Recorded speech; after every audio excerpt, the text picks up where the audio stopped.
Hola, buenos días. Hola, hola Alicia, buenos días. Iba a dar unos minutitos para que ingresaran, pero yo creo que ya no. Espera. A ver. No, sí, si quieres les damos unos minutitos. Mientras le puedo comentar. Sí, claro, adelante. Le voy a mandar foto. Yo puedo ingresar hasta el día martes o miércoles de esta semana a la plataforma porque me aparecían las demás materias, pero no me aparecían estas. De hecho, le mandé foto a la coordinadora. Ajá. Me cargaron, quedó hasta esta semana. Ok. Y tengo la tarea de la clase anterior porque me dijo Paulina lo que era de tarea. Ok. Y lo de esta tuve una complicación porque después de que, bueno, ya se pudo arreglar todo esto, si checa no me pude conectar porque no, me quedé sin modem, maestra. Ok. A ver, Entonces, ahorita. hasta ayer que quedó, y eso como que no sé si nos lo vayan a volver a cambiar, porque haga de cuenta que mis hijas entran a clase y después de un rato a veces me las bota. Híjole. Entonces sí ha estado complicado eso. Vivo Mm, en Teca y vivo en la no me había pasado y estos días sí he estado así bien Veo. complicada esa parte. Entonces también le comento para que no me vaya a fallar o si me llega a fallar hoy, entiende esa parte. De todos modos le mando los mensajes que tuve con Telmex y todo. Sí, sí, sí, no se preocupe. Pues ahorita vamos a checar a ver cómo vamos en la cuestión de la plataforma. Ahorita, obvio, lo ideal es que pues esté la mayoría. Sí. Igual Joss también creo que tuvo un problema por ahí. Lupita dice que ahorita va a venir también, ¿Y entonces, sabe qué? Las actividades, yo logré entrar y no me aparecen actividades, o sea, me aparece muy revuelto, me aparecen cosas en otro idioma, me aparece doble, por ejemplo, su materia me aparece dos veces en la plataforma. caray, Ahorita le puedo tomar foto y mandarle foto. está cañón, eso sí está raro. Sí, está raro. Buenas tardes. Hola, buenas tardes, Hola, buenas Miguel, tardes. dígame. Este, pues nada, según yo, voy como que al corriente de mis Sí, actividades. sí, de hecho eso chequé, eso estaba revisando ayer y verdaderamente eres el único que va al corriente de las actividades. Entonces, obviamente, pues hay que checar eso porque si no, obviamente ahorita probablemente no nos genere conflicto, pero obviamente ya al llegar a la semana número 8, pues obviamente Claro, nos va a afectar. Y sobre todo porque vamos retrasando. De hecho, yo también por eso no he empezado mi calificación. De hecho, igual Miguel se pudo percatar, no tiene calificadas aún las actividades precisamente por eso porque pues obviamente estoy retrasando la cuestión de la calificación, pero sí tenemos que ver una forma en la cual obviamente todos podamos concentrar actividades y no tengamos ningún problema. Entonces, ahorita que se ingresan los demás, ahorita lo platicamos y si no, bueno, pues ya lo comentaría con ustedes y ya ustedes se lo transmiten a sus compañeros para que obviamente no tengamos pues ningún problema. A ver, vamos a seguir claro. avanzando. Recuerden que la sesión pasada ya estábamos hablando de la victimología y nos quedamos en que íbamos a empezar a ver las tipologías de víctimas, ¿sí? Empezamos a ver una y vamos a ver las demás. Pero previos aparte, antes de pasar a la cuestión de la victimología o de las clases de víctimas y seguir con nuestro programa como tal, hay digamos que un tema que sí me gustaría abordar con ustedes en cuanto a la cuestión de la criminología. Espérenme tantito, déjenme ver si lo encuentro por Le acá. acabo de mandar imagen, maestra, por WhatsApp, Sí, de cómo me aparecía, a ver. para que tengan ustedes evidencia. Ya me comuniqué al departamento y ya me dieron clave para poder accesar. Sí, ya puede ingresar. Ujú. Ok. Sí, sí, sí, es por la Sí, cuestión ya de vio. la, Pero de si la me da prórroga plataforma. y me da la oportunidad, esta semana tiene cargadas todas mis actividades. Ok, sí, sí, sí, en tu caso sí, Alicia, porque Y pues ahorita obviamente es tengo, una cuestión pues técnica que no depende de usted, ¿no? claro, En este caso ya de ahí en fuera, ya cualquier otra falla, si no se reportó obviamente al principio, igual para que lo comenten, ya no va a haber prórrogas, ya solamente con las sí, actividades que están estandarizadas, ya nada más me quedo con la de usted, Ali. Yo gracias. también tuve un problema, pero ya me hizo el envío, o sea, ya lo pudo mandar. Entonces, Ok. con eso nosotros quedaríamos ya cubiertos hasta la semana 3, que es ahorita lo que vamos a platicar más adelante. Pero Sí. les decía que la clase pasada estábamos hablando de victimología, pero sí quisiera retroceder un poquito nada más para explicar algo que no lo expliqué y no tanto porque no quisiera, ¿verdad? Sino que fue más en la parte de que su temario no lo contempla como tal, sin en cambio, pues obviamente es importante. Esta parte tiene que ver con la cuestión de la criminología de campo. Recuerdan que platicamos acerca de los usos, platicamos acerca de las funcionalidades propias de lo que es propiamente la criminología, ¿sí? Y lo platicamos la sesión pasada. Bueno, pues precisamente, bueno, hace 2 sesiones. En el caso de la criminología, hablamos de una criminología de campo. En el caso de la criminología de campo, decíamos que no solamente se da en la cuestión de analizar única y exclusivamente al criminal, sino que también se utilizan diferentes tipos de estudio. Hago la comparativa con la cuestión criminalística porque muchas de las veces pues, es un poquito más manejable para nosotros. Desconozco, honestamente, no sé si ustedes, aparte de criminología, llevan alguna parte de criminalística. Honestamente, no lo sé. Pero bueno, en el caso es que en la criminalística, pues obviamente tiene que ver con todas estas ramas prácticas que nos ayudan al descubrimiento de, obviamente, de las verdades y al descubrimiento de los delitos. Pero muchas de las veces se utilizan o se confunden como áreas similares, ¿no? Como áreas parecidas, pero la realidad es que no, son completamente diferentes. Y uno de los ejemplos, pues es cuando hablamos de la criminología de campo.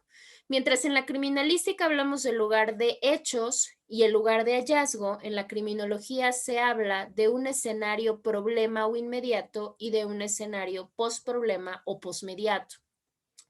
Básicamente estos, a ver, déjenme ver si tengo, sí tengo fichitas, espérenme. Básicamente esta es la funcionalidad. Este es como este y este es como este. ¿Sale? El lugar de hechos, recuerden que es donde precisamente llegamos o donde realmente acontece propiamente el suceso o el hecho delictivo. Ese es el lugar de hechos. Sin embargo, el lugar de hallazgo, pues es obviamente donde llegamos a encontrar diferentes tipos de indicios o diferentes tipos de evidencias. Ese es el lugar de hallazgo.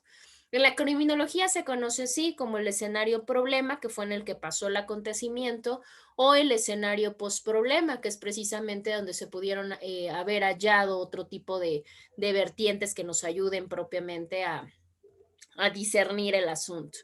Bueno, en esa parte tenemos también la cuestión de los indicios, mientras que en la criminalística, porque obviamente eso ustedes lo vieron probablemente cuando vieron penales, vieron toda la parte de cadena de custodia. Pues en esa parte hablaban de indicios, hablaban de que los indicios eran todos estos objetos sensibles significativos que precisamente estaban relacionados con la parte de la comisión del hecho. En el caso de la criminología no se habla de indicios, acá se habla obviamente de la parte de símbolos o de la parte de simbolizaciones. ¿Por qué? Porque en el caso de la criminología no hay cosas tan tangibles, sino que más bien vemos elementos de carácter, puede ser objetivo o en su defecto puede ser subjetivo. Estos son los que precisamente deja el actor del crimen, vamos a decirlo así, o el actor del delito, esto lo puede dejar de manera consciente o también los puede dejar de manera inconsciente en cualquiera de los dos escenarios, problema o postproblema. Por eso de ahí que nos hablan diferentes autores acerca de los principios de la criminología. Y de hecho recuerdo que en algún momento en medicina legal yo se los transmití a ustedes y hablábamos de Lockhart, del principio de intercambio de Lockhart. ¿Se acordarán de qué hablaba ese principio?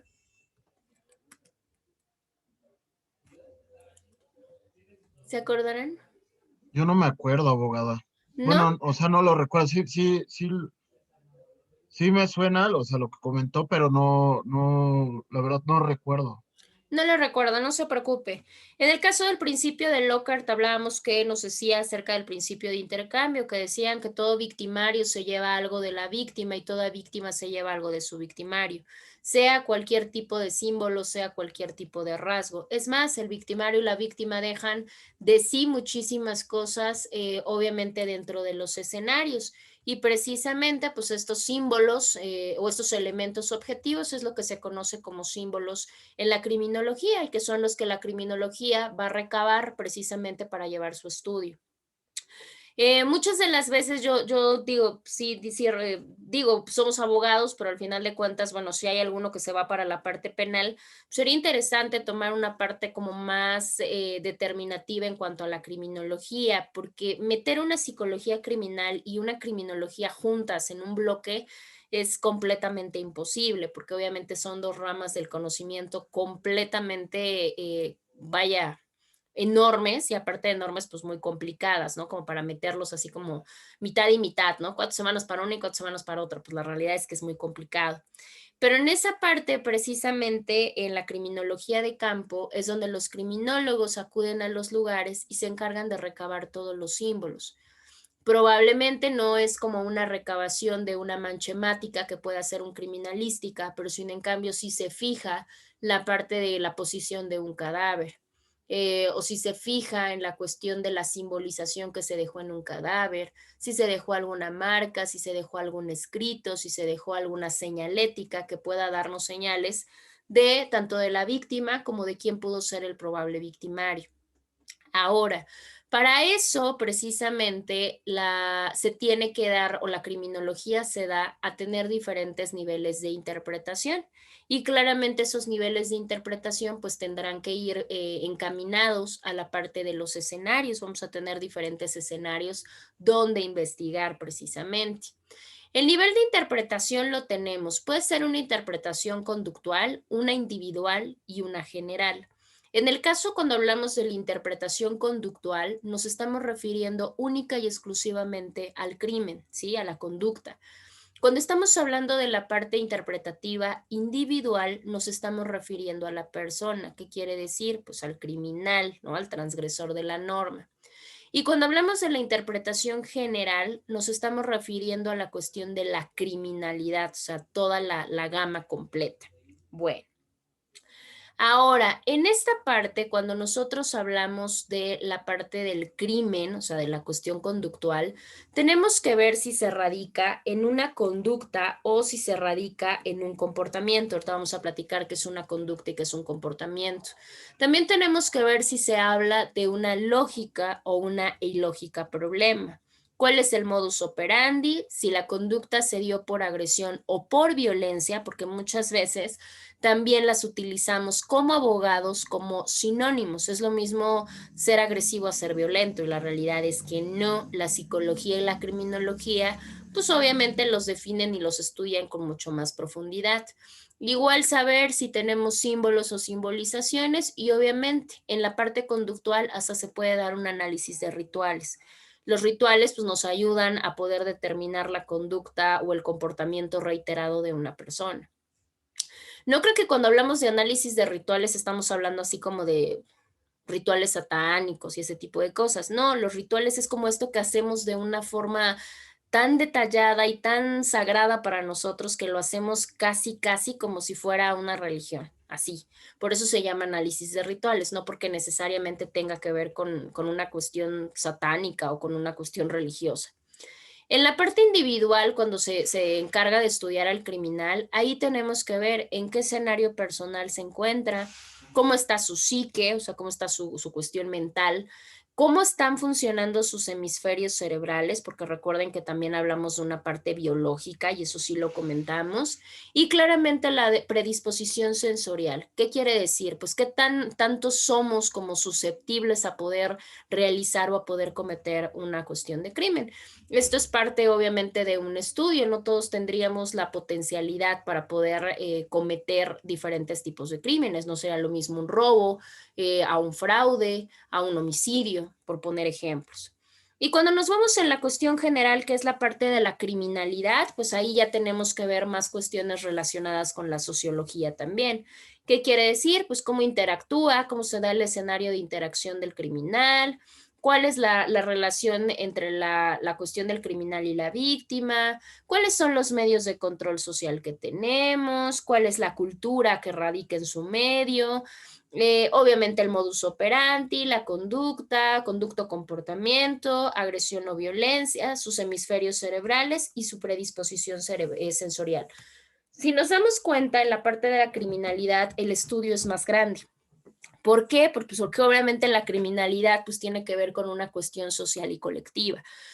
O sea que ya no solamente se analiza el suceso y no solamente se analiza la gente, sino que ya se analiza a todo lo que rodea propiamente a esa comisión. Por eso el estudio se hace pues mucho más grande. A ver, Ali, ¿ya? Voy a quitar. De repente se escucha entrecortada. De momento, sí, es que les digo que ya, y fíjense que curiosamente ya me di cuenta que es en su hora, o un poquito en la de 2 a 4, pero es como de 2 a 3, porque pues así me pasó el pasado. Pero en las mañanas estoy completamente 8, 9, 10, 11, bien, pero en las 12 empieza a ver, no sé a qué se deba, que la mayoría yo creo que ya está en su casa descansando y por eso. Ahora, en esta parte, pues obviamente nos damos cuenta de ese tipo de estudios. Nosotros nos vamos a ir o nos vamos a enfocar un poquito más en qué parte. Nosotros nos vamos a enfocar más en las primeras partes. ¿Cuáles son las primeras? Pues obviamente las que tienen que ver con la parte individual. ¿Por qué con la parte individual? Porque como yo les decía, ya cuando nos metemos al análisis propiamente de la parte colectiva, por decirlo de alguna manera, pues obviamente ahí ya se complica un poquito más el asunto, porque ya tenemos que allegarnos de otro tipo de ramas del conocimiento. Y claramente, pues eso se va complicando un poco más. Bueno, a ver, ya me moví, a ver si ya. Ok, acá tenemos la siguiente parte que es precisamente el nivel de interpretación conductual. Si se dan cuenta, es la parte esta, que sería la parte del crimen. Acá nos habla o acá se debe de estudiar la cuestión de la conducta, ¿sí? La conducta antisocial, que es lo que nosotros como abogados, pues sí hablamos y sí manejamos propiamente, ¿sale? Ahora, en este estudio de la conducta antisocial es lo que se va a investigar en la parte de la conducta y ahí se utilizan diferentes tipos de técnicas. Cabe mencionar que varias sí están apegadas a la cuestión de la propia criminalística, ¿sí? Bueno, ahora, acá les había hablado de la cuestión de la conducta y la cuestión del comportamiento. Muchas de las veces creemos que una conducta, sobre todo las conductas las manejamos en la parte del derecho y eso ustedes se han dado cuenta. Nosotros hablamos de, ay, las conductas, se realizan las conductas, se hacen las conductas. Bueno, en esta rama se habla de las dos, tanto de la conducta como del comportamiento. Para la criminología, la parte del comportamiento tiene que ver con una acción o en su defecto una reacción que una persona manifiesta al medio ambiente, ¿sí? Pero aquí en el comportamiento no interviene propiamente una parte de razón, ¿sí? Aquí no hay una cuestión previa o no hay algo planeado, vamos a decirlo así.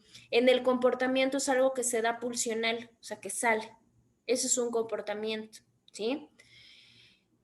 Vamos a pensar, en la otra cuestión tenemos la parte de la conducta. En el caso de la conducta también tiene que ver con esta cuestión de reacciones, vamos a decirlo así, pero aquí sí es un modo de interacción que dan las personas o cómo de las personas se relacionan. Pero esta conducta ya tiene que ver con cuestiones sociales, con cuestiones morales, con cuestiones culturales inclusive. En este caso, la conducta sí es una situación o sí es una actividad completamente consciente. ¿Qué quiere decir? Que el sujeto ya tiene toda la cuestión racional y todo el proceso mental para poderla realizar. Entonces aquí tenemos dos partes importantes porque con esto nos puede dar mucha luz en saber Obviamente en la parte conductual, para nosotros poder analizar el crimen, sí podemos darnos cuenta si hay un comportamiento o si hay una conducta. Les voy a poner un ejemplo. No es lo mismo si yo, por la razón que ustedes quieran,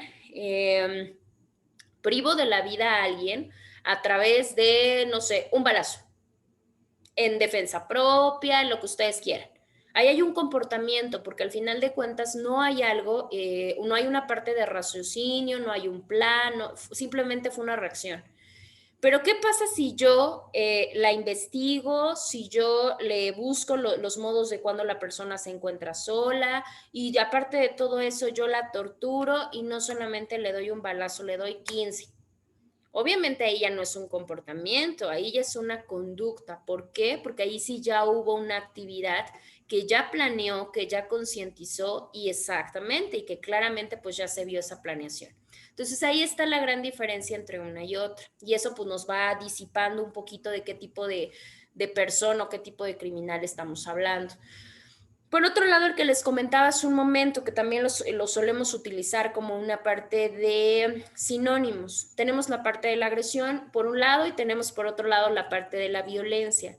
En el caso de la agresión, claramente es algo dañino, claramente es algo autodestructivo, porque la agresión claramente puede ser personal, o sea, puede autoinfligirse hacia cualquiera, o sea, hacia sí mismo o hacia los demás. No necesariamente tiene que ser contra personas, porque muchas de las veces decimos una persona agresiva porque maltrata y demás. No, la realidad es que lo puede ser con los objetos, lo puede ser con los animales, lo puede ser como quieran. Pero esta parte agresiva también nos dice que no hay una cuestión de intervención de nuestra razón, o sea, no lo pensamos, no utilizamos la inteligencia, ¿sí? Eso es la agresión. Y en el caso de la violencia, en la violencia también es un acto, o sea, una cuestión destructiva, igual, generalmente se puede dar para sí mismo, para los demás, pero la violencia tiene una característica, tiene características importantes. Espérenme, déjenme aceptar a su compañero. Espérenme tantito. Ok. Les decía, en el caso de esta parte de la violencia, también es un acto destructivo, puede ser obviamente para la persona, puede ser para los demás, pero aquí radican características importantes. La violencia sí tiene como objetivo primordial, de alguna manera, expresar que se maneja o que se sustenta el poder, manipular, porque también puede ingresar la parte de la manipulación, la coerción o cualquier otra operación mental, la que ustedes quieran. ¿Qué quiere decir? Que acá sí ya hay una utilización del intelecto. Y con ello, pues claramente en estos planes del intelecto, pues ya podemos ver manejada o podemos ver formada una gama o una estrategia para poder destruir. Y obviamente, pues acá vemos la definición. La agresión en automático, la agresión muchas de las veces sirve como un mecanismo de defensa. ¿Qué quiere decir? Pues obviamente si a una persona la tratan de asaltar o la tratan, vamos a pensar, de subir a un vehículo, que es una de las problemáticas que tenemos actualmente. Hay víctimas que no ponen resistencia porque se paralizan, se bloquean, lo que sea. Hay víctimas que gritan, patalean, muerden, rasguñan, etcétera, etcétera, etcétera, etcétera. Entonces, ¿qué es lo que pasa? Porque tenemos una parte instintiva animal que formula la cuestión de la agresividad como mecanismo de defensa. O sea, yo puedo dañarlo, pero no estoy pensando, no estoy premeditando. Es una agresión, no hay un uso propiamente de una inteligencia. En la violencia no. En la violencia estos actos destructivos ya van con unas características, con una planeación integrada y aparte ya con formas mucho más manejadas del intelecto. El ejemplo, pues el ejemplo es muy básico. En el caso, por ejemplo, de la violencia familiar, en el caso de la violencia familiar, por eso se llama violencia familiar, muchas de las veces se piensa, es que el hombre es agresivo, ¿no? Un ejemplo. No, la realidad es que no es así. Estamos hablando de una cuestión de violencia. ¿Por qué? Porque precisamente la persona, generalmente, en este caso la persona que la perpetra, ¿qué quiere decir? Está planeando, separa a la víctima de sus núcleos, de sus pilares, que no trabaje, que no vea amigos. No solamente es una cuestión física, es una cuestión emocional, patrimonial, sexual. ¿Qué quiere decir? Que ya hay una planeación mucho más manejada. De hecho, lo hemos visto, cuántos agresores en el punto de violencia familiar golpean en lugares donde no son visibles. Esto no es solamente de una persona agresiva, es una persona violenta, porque tanto está manejando una parte de poder y manipulación para que no se den cuenta, y por supuesto que está planeando todo el esquema. Entonces, no es lo mismo, obviamente no es lo mismo la parte de una conducta y un comportamiento, aguas con la conducta y aguas con la violencia, más allá que con el Entonces, comportamiento. Dígame, Josie. entonces, abogada, a ver si entendí. Adelante. La agresión es la que se realiza, por ejemplo, espontáneamente. Y la Exacto. violencia ya es la que, por ejemplo, vas planeando para agredir a la persona. Exactamente, Sí. para violentarla. La agresión tiene que ver con estas acciones también destructivas y también dañinas, pero esas no las hacemos con una maquinación de inteligencia. Volvemos a lo mismo, ahí les va. Tuvimos un ejemplo hace algún tiempo que fue un asunto bien sonado, que hablaba de una cuestión de cómo se llamaba la víctima. Fíjense lo que es el asunto, apenas leía una publicación que tiene muchísima razón, cómo siempre nos vinculamos más en los nombres de los victimarios que de las víctimas. Y eso, bueno, pues nos habla mucho de la importancia, ¿no? Sí podemos hablar de un asesino serial y podemos hablar de muchos, pero si me preguntan, a ver, dime el nombre de la víctima, ¿no? O de las víctimas, ¿no? Pues ni idea, ¿no? Entonces ahí viene una de las partes. Ingrid, ¿no? Ingrid Escamilla, si mal no recuerdo el nombre. ¿Qué pasaba con ella? Pues obviamente dentro de esta parte, cuando se analizan toda la parte de conductas, porque se sometió a un análisis conductual de las condiciones de cómo se había encontrado el cuerpo, no solamente tenía muestras de agresión, porque no, él cuando manifiesta las palabras dice, bueno, es que tuvimos un problema y me dijo y la agredí, ¿no? No, a ver, una agresión momentánea no hubiera parado en toda la gama de actos que se generaron en el cuerpo. ¿Por qué? Porque ahí claramente ya había una parte de intencionalidad y ya había una parte de planeación. Y que básicamente lo que se quería, pues, ¿qué era? Pues obviamente era una cuestión de estrategia para poder dañar a la persona. Entonces, claro, la agresión se da de manera innata, es más, se puede dar, como lo decía hace un momento, como una reacción o como un mecanismo de defensa. La violencia no. Es más, la agresión puede ser momentánea, la violencia no. La violencia generalmente es continuada y lo peor es que se agrava. Por eso aguas, cuando se hable de una persona violenta, es mentira que puedan decir, ay, no, pero, y eso es muy justificable de las personas que son maltratadas. De, ay, no, no, es que, vaya, estaba enojado, estaba molesto, estaba esto, pero no, ya va a cambiar y mañana ya no lo va a volver a hacer. No, aguas, al contrario. Justifican. Exactamente. Y obviamente va incrementando. Una violencia que al principio puede ser verbal, pues posteriormente va incrementando y acabamos en asuntos como el que acabamos de platicar. Entonces Pero es es que como, inclusive, perdón, pero es que inclusive empieza con la violencia desde que son novios, de por qué te arreglas, por qué no te arreglas, por qué con tus amigos sí te vistes así, por qué conmigo no. Y entonces desde ahí es un foco rojo que se enciende claro, y a veces claro. la pareja, por decir, ay, sí me ama o se preocupa por mí, no ve esa situación y es donde empieza en primera la agresión verbal, luego los salones, la física, etc, etc, etc.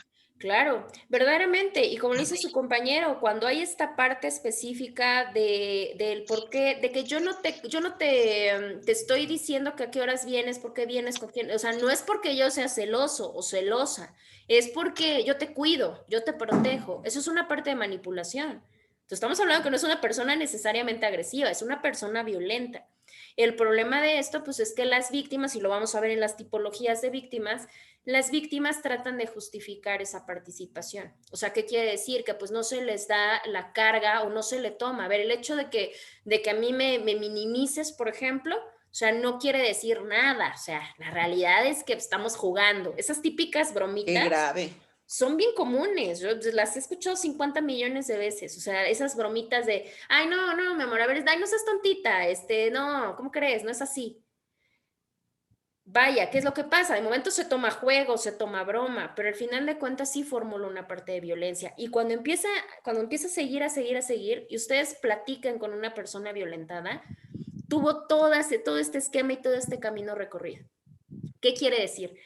Que no se pasa del paso uno, o sea, no se pasa del ¿por qué le hablas a ese amigo al te mato en un segundo? Claro que no, es todo un camino.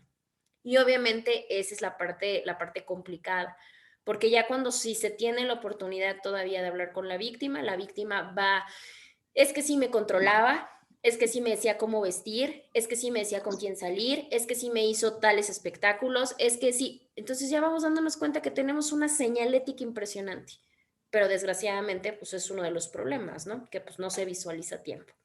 Bueno, tenemos otras dos que también nos manejan dentro de la parte del nivel de interpretación conductual del crimen o para poder analizar el crimen, y es precisamente la lógica problema y la ilógica problema. En el caso de la primera, que es la lógica problema, aquí estamos hablando cuando sí existen diferentes tipos de funciones cerebrales, como lo puede ser la planeación y la organización, ¿sí? Vamos a poner, yo voy a robar un banco. Pues yo nada más no quiero ir cortapaso enfrente del banco y me meto al banco y lo robo. No, en la lógica problema ya hay una planeación, ya hay una organización.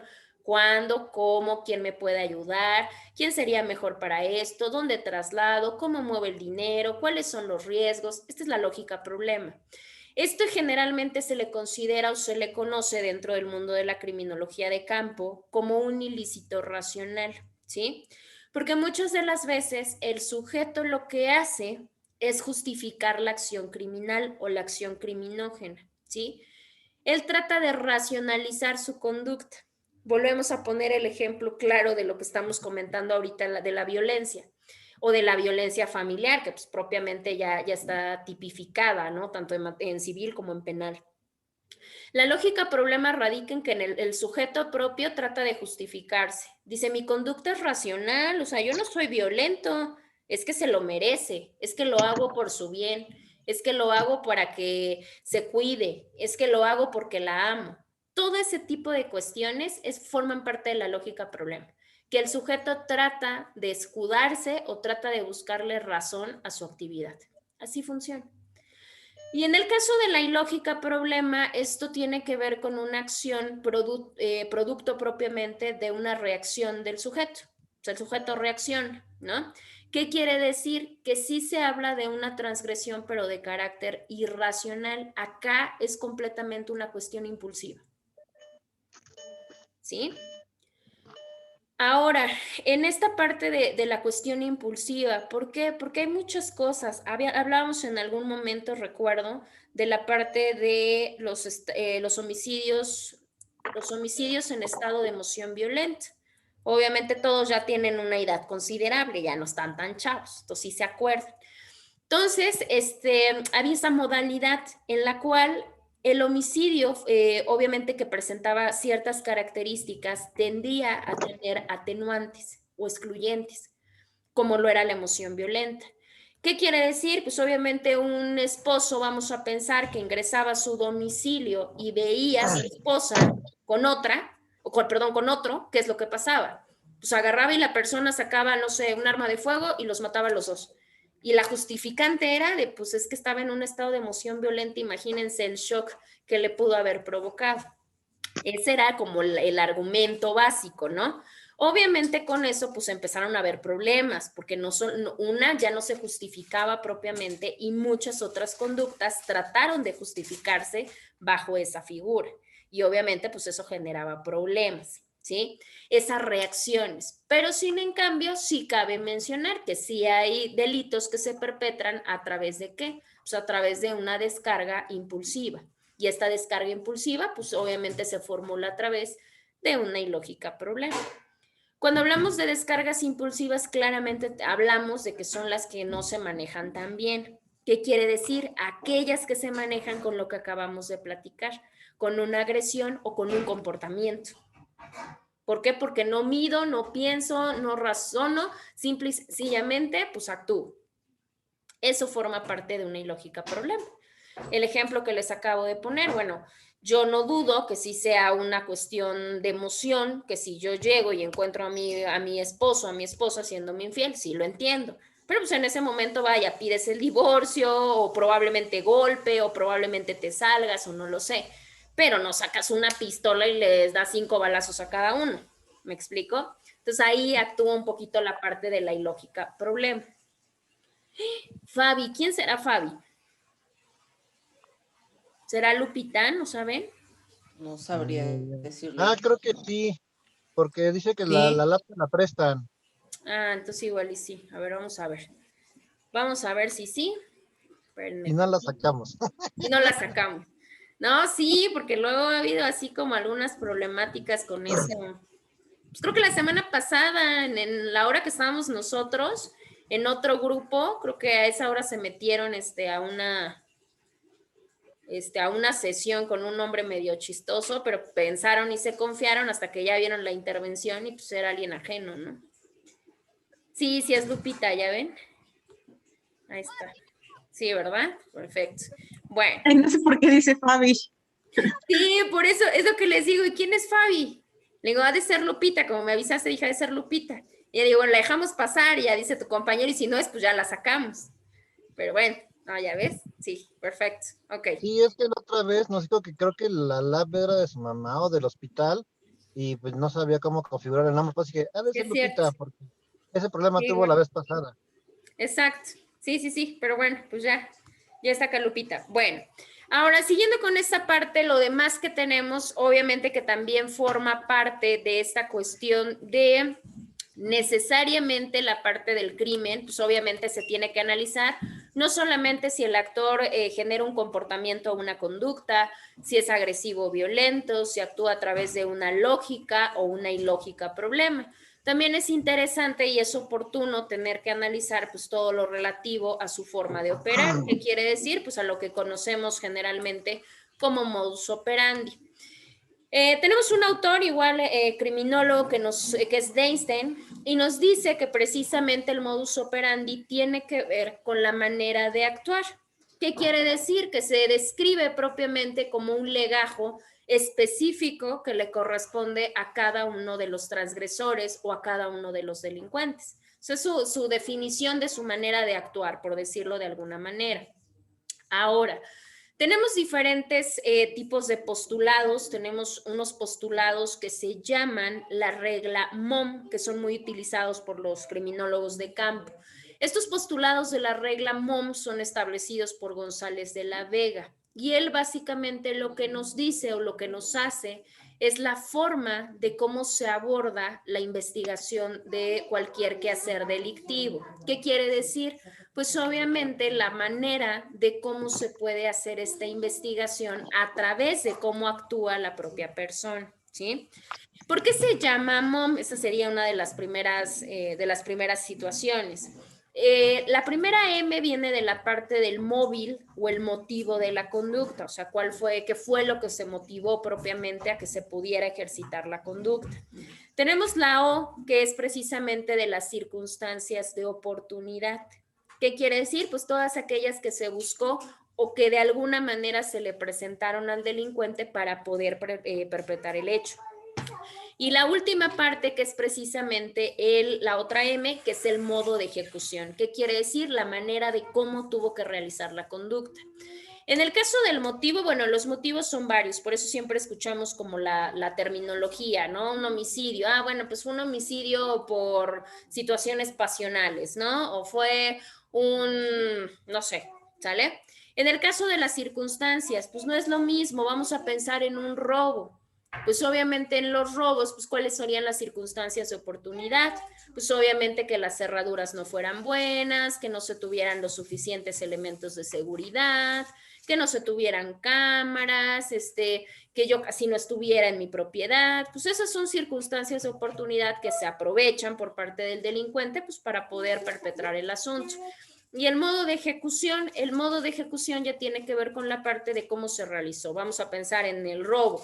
Fue un robo con arma de fuego, fue un robo sin arma de fuego, fue un robo que se utilizó violencia, que no se utilizó, etcétera. Esa es la regla MOM y en base a eso se estudia lo que es el modus operandi. Bueno, espera. Ahora, acá tenemos diferentes cosas complementarias o tenemos diferentes posibilidades que nos ayudan a analizar o que de alguna manera nos ayudan a explicar, pero nos ayudan a explicar pues obviamente de una manera complementaria. ¿Cómo se da la parte de la conceptuación de lo que es el modus operandi? Se hace a través, primero que nada y de manera primigenia, lo que es la observación. ¿Mande? No, nada, perdón. Y yo, bueno, varias cosas. La primera de ellas, pues es obviamente la observación. La observación es muy importante y no solamente para la cuestión específica de la criminología, sino que en la mayoría de ramas necesitamos muy importante tener despierta la cuestión de la observación. También para llevar a cabo la conceptuación del modus, también se debe dar la parte del estudio, la parte del análisis. ¿Qué quiere decir? Pues una generalidad, pues sacar particularidades, de una síntesis, propiamente se debe de dar investigación de campo. Es más, en unas situaciones avanzadas, pues se hace hasta interpretación del discurso.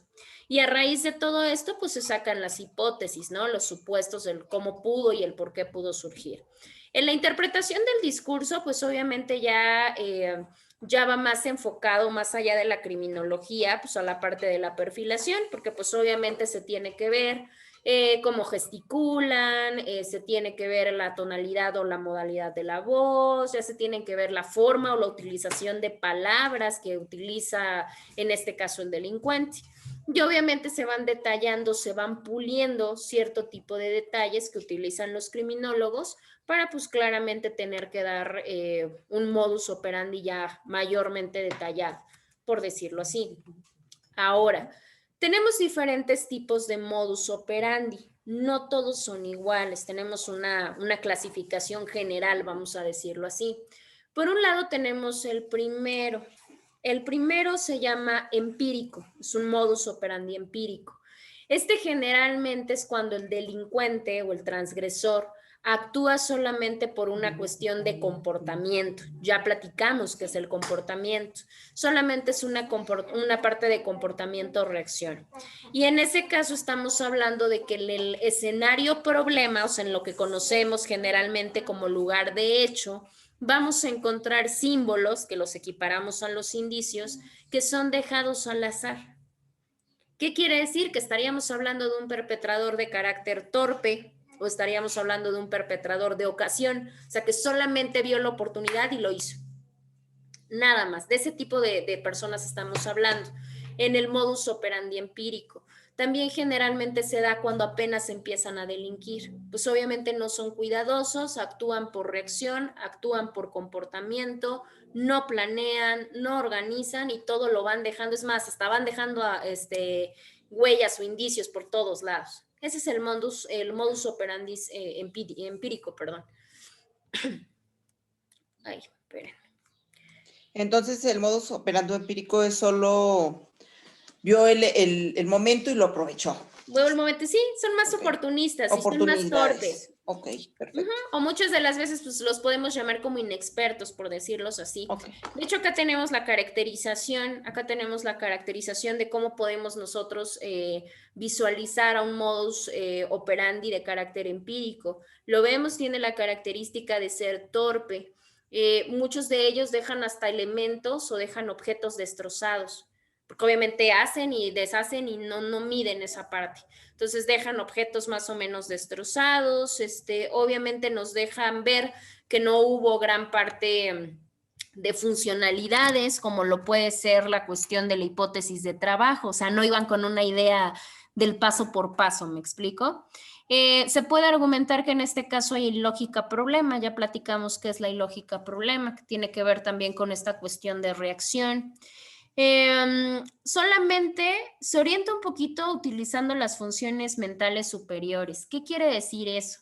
Que solamente podemos visualizar que aplica la parte de la inteligencia, el juicio, el pensamiento, pero así como muy allá, o sea, como que no con mucha profundidad, ¿sale? Los ejemplos, les decía, tienen que ver con los iniciales o con los de oportunidad. En este caso, si ve una persona, no sé, vamos a pensar, una propiedad que está completamente sola y que está abierta y llega y ve en la mesa una laptop, entra y se la lleva. Ese sería como el ejemplo de un modo empírico, de un modus operandi empírico, porque pues no hay absolutamente planeación de nada. Ok. Tenemos otro tipo de modus operandi que es precisamente el modus operandi semi-especializado. Aquí ya se habla como de una moderación, o sea, ya como que hay una planeación moderada, ¿sí? ¿Qué quiere decir? Que su móvil, o sea, el móvil o el plan que establece de crimen, ya lo hace con una metodología un poco más elaborada. De hecho, todas las acciones que hacen para destruir algo, ya lo hacen preparadas, por lo menos en una media aritmética. Y las observaciones ya tienen generalmente un poquito más de orden, ¿sí? Ya aquí ya no hablamos solamente de comportamiento, ya comenzamos a hablar un poquito más de la conducta, ¿no? De esta parte que ya se planea o ya se racionaliza.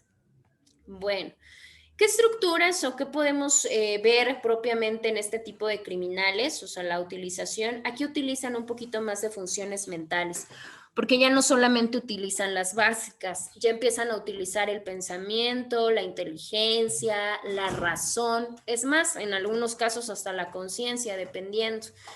Pero acá la realidad es que todavía no se ve una cuestión de actividad profesional. O sea, todavía no hay una profesionalización de la actividad delictiva. Es más, tampoco se ve como un uso propiamente de tecnología, por decirlo de alguna manera. Ahora, ya hay ¿cómo lo podemos explicar? Como un deseo, ya hay un deseo por parte del criminal de especializarse, ¿sale? Porque ahora sí que como dicen, hasta en eso hay niveles, ¿no? Que ya tiene un grado de quererse especializar, pero todavía no lo hace. Ya hay organización, ya hay un poco más de organización. Y de hecho, otra de las partes importantes es que precisamente cuando hay víctimas físicas, en el cuerpo propiamente de las víctimas, a través del estudio analítico propiamente de las lesiones, ¿qué es lo que va a pasar? Ahí sí ya se habla de lesiones organizadas, en ese caso específico. Entonces, si nos damos cuenta, pues ya obviamente podemos tener un poquito más de delicadeza en esa parte, ¿sale? Voy. ¿Y cuál sería el especializado? Porque tenemos un tercero, que es el modus operandi especializado. En ese caso, ya la característica es que aquí propiamente ya hay una actividad mental, completamente mental. ¿Qué quiere decir? Que ya está asociada completamente a una lógica problema y ya hay una cuestión de conducta. Acá ya no se habla de reacciones, ya no se habla de pulsaciones, ya no. Aquí única y exclusivamente se habla de una actividad conductual, o sea, de conducta. Ya hay una planeación, ahorita vamos a platicar de las características. Aquí. En este caso, bueno, pues ya se aplica la inteligencia completamente, ya hay un plan elaborado, ya se observa una lógica y es más, en este tipo de casos, en este tipo de modus especializados, ya podemos observar algo que se llama estética criminógena. ¿Qué es la estética criminógena? Básicamente son las lesiones completamente estructuradas o que los móviles se desarrollan de una manera profesional. ¿Qué quiere decir? Que acá vamos a pensar, si estamos hablando de un desmembramiento, ya hay un desmembramiento estético. O sea, no solamente se corta por cortar como sea, no, ya hay una delicadeza en esa parte. O sea, hay una delicadeza en la comisión del delito.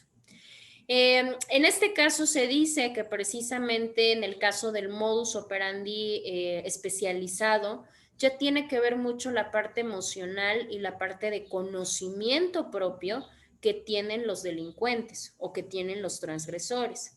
Y obviamente también pues empiezan a ver símbolos pues más complicados.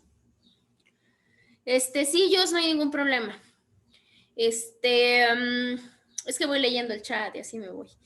Entonces, en esta parte, pues obviamente ya hay una situación muy especializada en cuanto a la parte del actor. O sea, el actor ya pone todo lo que sabe y todo lo que siente en la comisión del delito.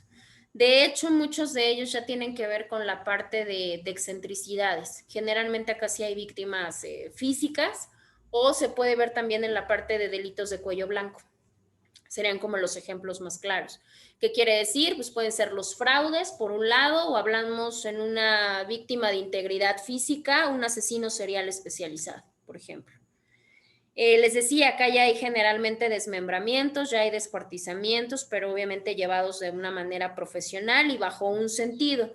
¿Por qué? Ahorita voy a hacer la equiparación. De hecho, este tipo ya parte de cuestiones específicas. ¿Por qué? Porque ya no es tanto el propio análisis de la víctima, sino que lo que ya se estudia con más detenimiento es la cuestión simbólica, ¿sí? Acá como tal, pues ya hay una interacción, obviamente ya hay una interacción propiamente del actor y ya se habla también de una cuestión de un escenario personal, claramente, pero que ya la influencia se va manejando a otros niveles. Les ponía el ejemplo de la cuestión serial, pero no necesariamente, no siempre que veamos asesino serial, tiene un modus especializado, no es cierto, porque acuérdense que hay unos que solamente descuartizan o desmembran por esconder el cadáver, ¿no? O hay algunos así, no, realmente acá hablamos cuando ya existe una profesionalización. De hecho, en este tipo de modus, muchos de ellos ya tienen hasta una, ¿cómo lo podemos decir? Hasta una formación académica. Aquí es donde ya encontramos que los perpetradores son, por ejemplo, pues les decía, los delitos de cuello blanco, obviamente ya son gente con profesiones, pues se ha visto obviamente cuando se hace la parte de desmembramientos y demás, que se ven cortes estéticos, cortes realizados, se dice, bueno, eso no lo podría hacer cualquier persona, probablemente tiene que ser alguien dado a la cirugía o a la cuestión médica o algo así, bueno, pues ya tiene que ver con un poquito mucho más de estructura. Claramente, entre más especializado sea el modus operandi, obviamente los delincuentes son difíciles de poderse detener, porque pues obviamente son mucho más cuidadosos, son mucho más detallistas y tratan de dejar la menos evidencia posible, ¿sí? Ahora, en ese supuesto, bueno, dicen que no hay, como que no hay crimen imposible, ¿no? O sea, como que todo se puede describir por el principio que yo les comentaba en algún momento. Pero la realidad es que entre más cuidadoso sea el delincuente, pues obviamente el trabajo es mucho más difícil para un criminalista, un criminólogo y pues, por supuesto un abogado, ¿no? Esto ya dependerá pues, de la capacitación de cada uno de ellos. Ahora, en esta parte cabe mencionar que los especializados también evolucionan. ¿Qué quiere decir? O sea, hablamos de un crecimiento, se escucha a la vez fuerte, porque pues, miren, o sea, queremos crecer en la carrera delincuencial. Pues claro que sí, hay muchos delincuentes que tienen esta parte de quererlo hacer y de querer evolucionar. Solamente la evolución se da en el modus operandi especializado, o sea, en el único. De ahí en fuera no lo van a ver en otro. En esta parte se da algo que se llama evolución horizontal, ¿sí? En el caso de la evolución horizontal, como su nombre lo dice, ¿en qué consiste esa?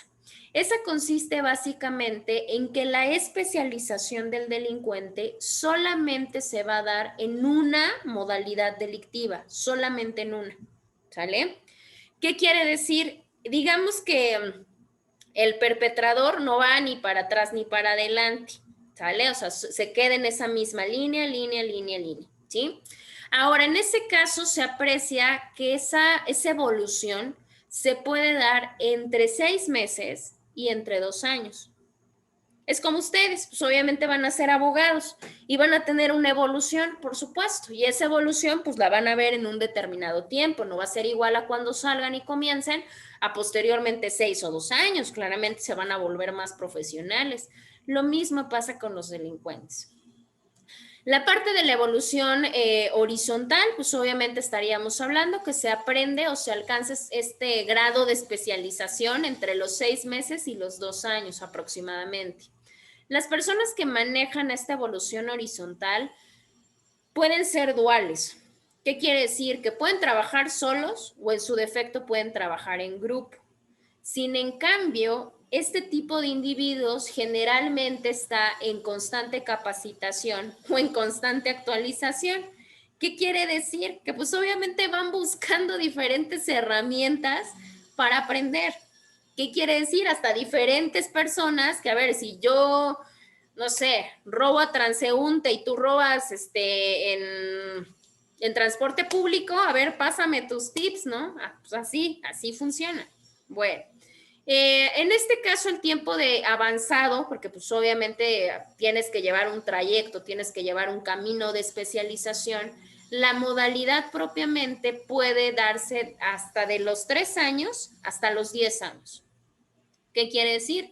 Que un individuo puede tener 10 años delinquiendo y obviamente puede tener o mantener una evolución horizontal. El único requisito, acuérdense, que solamente manejen una modalidad delictiva. ¿Qué quiere decir? Si es robo, robo, ¿no? Si es secuestro, secuestro. O sea, esa modalidad, esa es la única condicionante. Va. Ahora, tenemos la segunda, que es precisamente la evolución de carácter vertical. En el caso de la evolución vertical, ¿cómo funciona? Acá se le llama que es un avance increciendo. ¿Qué quiere decir? Que literalmente vas para arriba.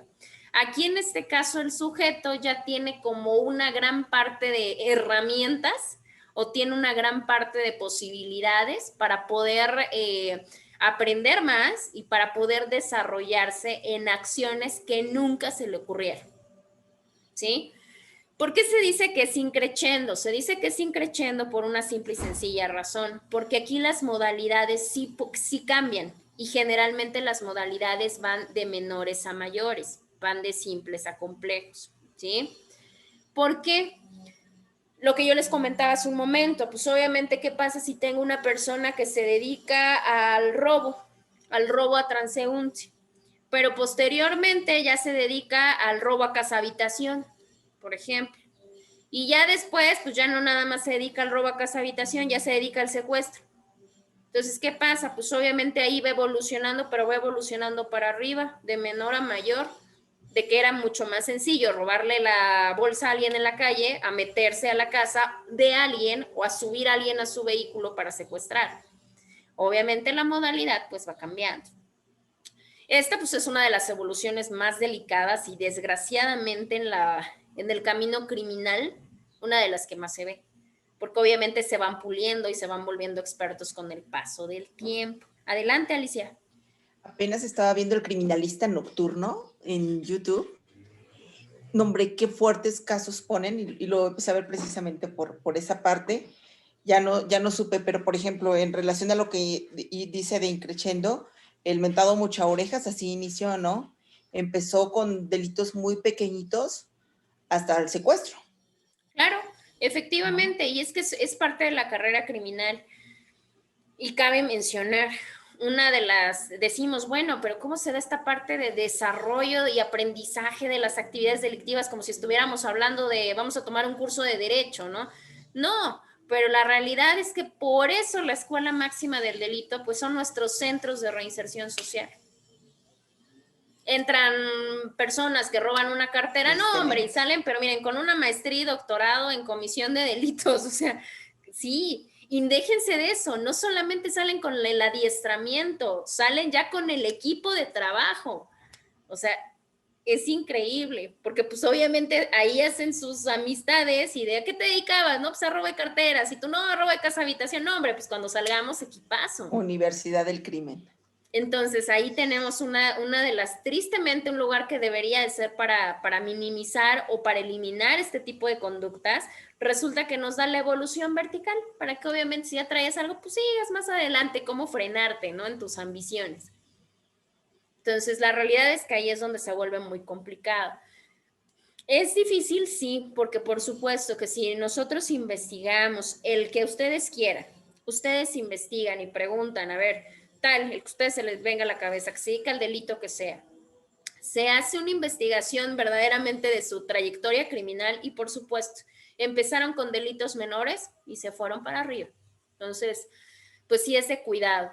Ahora, cada uno de ellos, o sea, cada uno de los niveles, vamos a decirlo así, cada estadio de aprendizaje, pues obviamente requiere como ustedes, pues requiere un determinado tiempo. Y obviamente, pues este tiempo no tiene una medición exacta, ¿sí? ¿Por qué? Porque esto tendrá que ver de acuerdo a la parte de la influencia que se tenga o del momento o los lugares de cómo interactúe la persona. Lo que yo les decía, pues muy probablemente tienda a aprender menos una persona que se encuentra en la calle a una persona que se encuentra en un centro de reinserción. Esto dependerá mucho de las características individuales y de las características particulares de cada uno. Pues ni modos. Bueno. Ahora, tenemos también una tercera evolución, que es la evolución circular. En el caso de la evolución circular, aquí es cuando generalmente se habla de una figura que se le puede conocer como padre o que se le puede conocer como tutor criminógeno. Así como ustedes tienen tutores en la escuela y demás que van verificando y van controlando que todo funcione, en el caso de la cuestión criminal también hay tutores criminógenos. Y otra de las desgracias, muchas de las veces los tutores criminógenos o los padres de los que enseñan a los criminales literalmente son familiares o son personas muy cercanas, como lo puede ser un amigo, un vecino y demás. Que cada vez que esa persona se especializa en alguna actividad de carácter ilícito, no solamente le basta con aprenderla y desarrollarla, sino que tiene que compartirla. Entonces, muchas de las veces, pues se comparte con los más allegados. Pues es como ustedes, ¿no? Si ustedes saben algo, y obviamente pues tienen hijas, yo no dudo, o hijos, que pues van a quererle compartir sus conocimientos en derecho.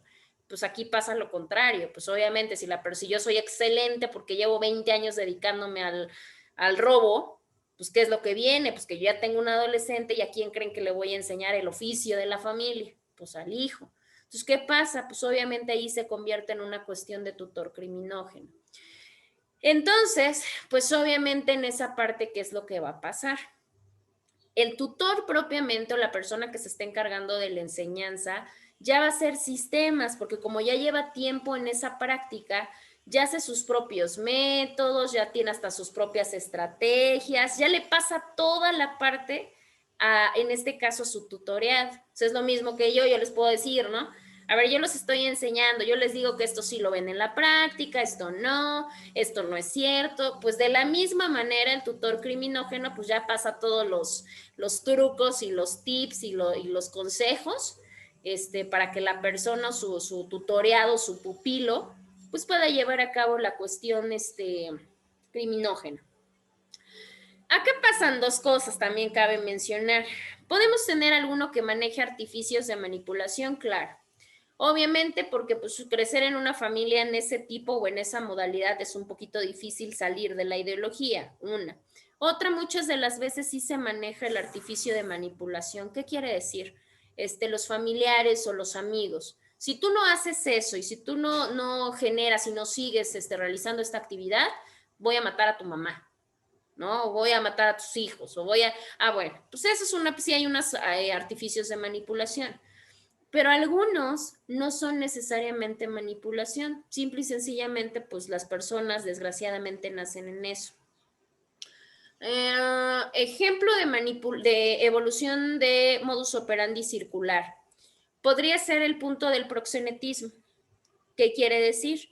Tenemos un lugar acá, pues, que es Tlaxcala, Tenancingo, ¿no? Que obviamente se da mucha cuestión de proxenetismo, ¿no? Digo proxenetismo porque pues no se habla de prostitución como tal, pero sí de una prostitución pues generada más que obligada. Pero si ustedes van con esas personas, encuentran adolescentes o encuentran niños que si ustedes les preguntan, ¿qué quieres ser de grande? Quiero ser como mi papá, ¿no? O sea, quiero ser padrote. Las niñas, ¿no? Que prostituta, porque pues tengo todo, gano mucho, las joyas, ya veo a la vecina, la prima, la amiga, la tía, que se dedican a lo mismo. ¿Qué quiere decir? Pues hay una evolución circular, porque obviamente el que aprenda más o el que aprenda primero, pues va a ir dándole a todo digamos que la parte circundante, pues esa enseñanza. Y no lo van a ver mal, digo, pues es parte de lo mismo. Pues obviamente los lugares, en este caso mucho del norte, donde hay mucho delincuencia organizada, narcotráfico, sicariato, pues es lo mismo. ¿Qué pasa? Pues obviamente va a ser extraña la persona que se dedique a todas estas actividades delincuenciales y que sus hijos y demás familia pues, se dedique a cuestiones bien diversas, ¿no? Es un poquito complicado. Entonces, si a alguien se le ocurre pues, enseñarle eso a alguna persona, pues obviamente se va evolucionando de manera circular. ¿Y por qué circular? Porque se vuelven círculos viciosos, obviamente en conducta criminal, ¿no? Entonces, lo mismo. Así es como funciona ese. ¿Hasta acá tienen alguna duda o tienen alguna pregunta de criminología de campo? No. ¿no? Creo que No, no. abogado. Bueno, sí, ¿este material nos lo va a proporcionar en plataforma, maestra? Sí, si lo quieren, sí, no tengo problema. Sí, no hay problema. Oiga, otra pregunta. ¿El de la semana pasada también nos lo podrá subir a plataforma o nos lo puede mandar por WhatsApp? No sé qué se Sí, haya. sí, sí, se los mando, obviamente. Sí, sí, se los mando los dos. Ahorita tenemos dos y les voy a Muchas mandar el link de gracias. tipologías para que igual, obviamente, lo puedan visualizar. Pero sí, sí, se los mando. Sí, Sí. muchísimas gracias. Bueno, Muchas pues era gracias. importante para mí que pudiéramos retroceder solamente un poquito, hablar un poquito acerca de la criminología de campo, porque pues obviamente vimos, sí, la criminología se aplica aquí, se aplica allá, pero pues la realidad es que no realmente en la cuestión física o en la cuestión adjetiva de cómo se puede aplicar. Así es como va funcionando, obviamente, pues por aquellos que se dedican a la cuestión criminológica.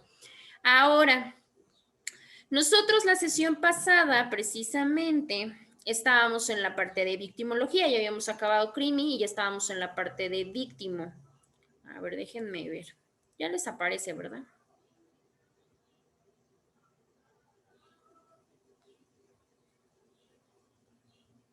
Ahí está.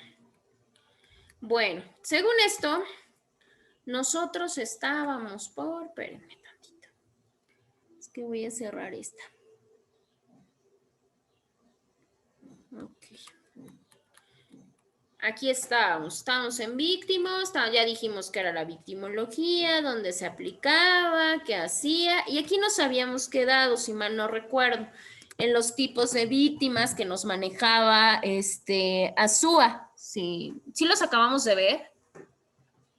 De hecho, yo creo que los voy a poner acá porque si no, ni los vamos a ver. Espérenme tantito. Habíamos hablado, si mal no recuerdo o si no. Bueno, vamos a ver los tipos de víctimas de Jiménez de Azúa y luego vamos a ver una clasificación de diferentes autores. En el caso de Jiménez de Azúa tenemos o nos maneja propiamente 4 diferentes tipos de víctimas. Primero tenemos una que es la víctima determinada. Esa como tal es la que se escoge completamente de manera voluntaria, ¿sí? O sea, aquí no hay azar, aquí yo voy por una y esa es a la que se va a victimizar. Un ejemplo, pues obviamente los crímenes que se llevan a cabo por venganza, por pasión, por ajuste de cuentas, por ejemplo. Tenemos un siguiente que es precisamente la víctima indiferente. La víctima indiferente, a contrario censo, esta sí es elegida al azar. O sea, aquí la realidad es que pueda ser una víctima u otra víctima, el resultado forzosamente va a ser el mismo. Un ejemplo, pues el robo, ¿no? ¿Qué quiere decir? Si yo voy en la calle, me da igual a quién asaltar, realmente no es una víctima completamente elegida. Tenemos una víctima resistente. La víctima resistente, bueno, pues obviamente es la víctima que claramente va a oponer resistencia o que de alguna manera va a atacar o va a agredir, que es lo que comentábamos hace un momento. Tenemos víctimas, afortunadamente yo considero, pues muy batallantes en cuanto a para que se dejen victimizar cuesta muchísimo trabajo. Y es un grado de subsistencia porque muchas de ellas pues sí logran salir propiamente de la comisión del delito que sea, hablamos secuestro, violación, etcétera. Y la víctima coadyuvante. En el caso de la víctima coadyuvante, en este tipo de víctima, cuando se da una situación de victimización, muchas de las veces ella está vinculada propiamente con el hecho criminal.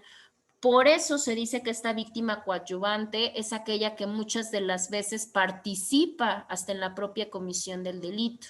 Es más, puede actuar bajo coerción, pero al final de cuentas, pues sí colabora o sí coadyuva con el propio delincuente para poderse victimizar. ¿Sale? Bueno, aquí está la parte de las tipologías que les decía. A ver, déjenme ver. Se las voy a poner y ya lo checamos ahí. Espérenme, porque ahora ya no lo encuentro. Y lo tenía justo ahí. Espérenme tantito.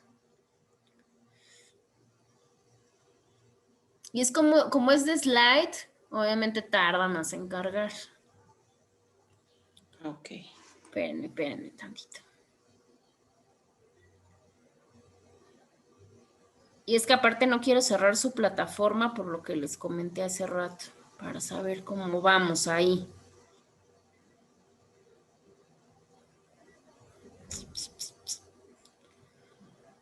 Mm,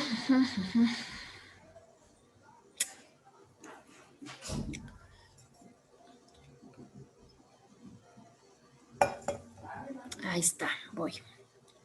Voy. Aquí está. ¿Ya les aparece? No. ¿No? Ah, caray. No. No está. Es que está en la otra. Nada más son ese 4 tipos de víctimas, maestro. Ahí está. ¿Ya? Ya. Ok. A ver, déjenme ver si lo podemos pasar. Les voy a pasar también, obviamente en la presentación viene la liga de esta, porque no son todas, la presentación es muy larga, pero no son todas las, ¿cómo se llama? Las diapositivas, solamente son la que nos habla de víctimas. Obviamente acá pues tenemos pues quién refuta la victimología, quién no la refuta, cuáles son sus antecedentes y todo este tipo de cosas que pues honestamente digo, sí nos deberían de importar, pero pues no podemos visualizar tanto esta parte. A ver, espérenme tantito. Aquí está. Tenemos la parte de tipologías de víctimas. Decíamos que la tipología propiamente pues no tiene que ver única y exclusivamente con una cuestión de orden o con una cuestión de demarcación, sino que básicamente pues también sirven para que se puedan realizar diferentes nuevas investigaciones que contribuyan obviamente para la cuestión de este manejo de esta crisis delincuencial que nos encontramos en este momento. La victimología, pues claramente inventa o se genera pues tipologías de carácter propio que nos ayudan propiamente a entender pues el papel que juega o el papel que tiene la víctima en este proceso o en este fenómeno de victimización. Tenemos el primer autor del cual nosotros platicamos al principio que empezamos la semana pasada a hablar de la victimología, que era Mendelssohn. En este caso, él es el que da como los primeros vestigios, y ya les había comentado cuando les hablé de este autor, da propiamente los primeros vestigios de la clasificación de las víctimas. Y precisamente tiene que ver cómo se da la relación entre la culpabilidad que tiene la víctima y la que siente propiamente el infractor. La teoría o el supuesto obviamente tiene que ver con la parte de que hay una relación o hay una interacción de carácter opuesto entre la culpa que debería de sentir el agresor y la que debería de sentir el ofendido. Porque obviamente cuando hay mayor de culpabilidad de uno, muchas de las veces hay menor culpabilidad en el otro, sea víctima o sea victimario. Es de ahí parte la primera hipótesis.